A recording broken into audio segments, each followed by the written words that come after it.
Civilians crossed over to government-controlled areas, escaping from the clutches of Tiger terrorists. Gallant war heroes have confined LTTE cadres to a limited land area of 21 square kilometers. Of this, 20 square kilometers have been earmarked as the no-war zone. However, terrorists are using this safety zone to carry out their brutal attacks, using civilians as a human shield. The aim of the government is to bring a resurgence to the north, facilitating the people to live in freedom, liberating the whole of North from terrorists. Security sources say that the civilian exodus from the north to government-controlled areas is continuing in spite of brutal attacks of Tiger terrorists. The main aim of the humanitarian operation launched by the government after opening the Marvil Aru Anikat was to rescue civilians from the grip of terrorists. The LTTE cadres who are confined to a small area in Vanni are continuing attacks at troops under the car of civilians. The government has invited these civilians to cross over to the military-controlled areas for their security. A safety zone was demarcated for this purpose. However, the number of civilians who are arriving in government-controlled areas has increased. Accordingly, 1,874 civilians crossed over to these areas in 2008, 3,848 in January 2009, and up to 32,829 in February this year. Around 6,968 civilians arrived in liberated areas in March 2009. Around 20,890 persons have crossed over to government-controlled areas up to yesterday. Accordingly, around 60,000 internally displaced persons are living in welfare villages set up by the government. Tiger terrorists had launched a brutal suicide attack to prevent the exodus of civilians. They are protesting against the action of Tiger cadres, and this is why these people are arriving at government-controlled areas at the risk of their lives. The government has taken steps to provide all necessary facilities for the internally displaced persons. 14 welfare centers were set up in Vavunia, Chittikulam and Mana areas for the benefit of these civilians.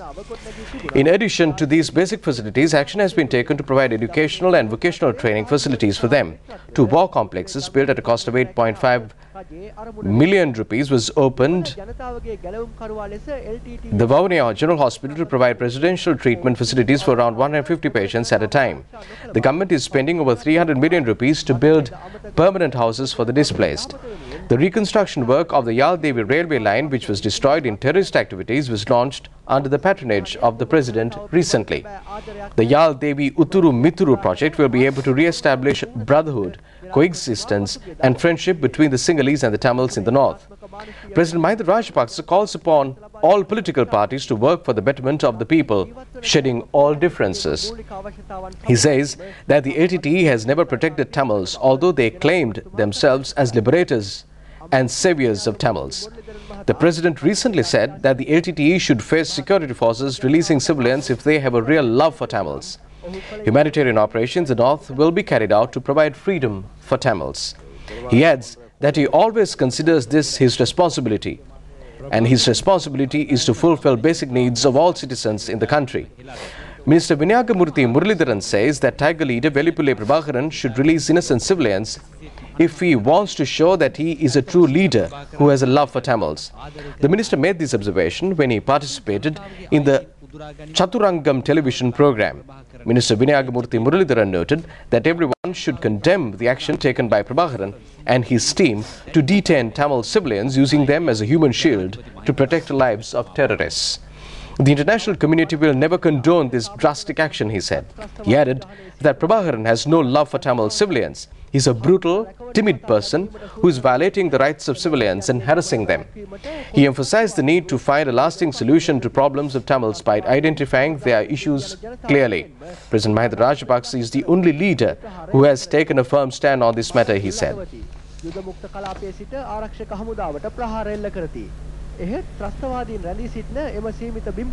Security sources say that over 50,000 civilians are still living under the custody of terrorists.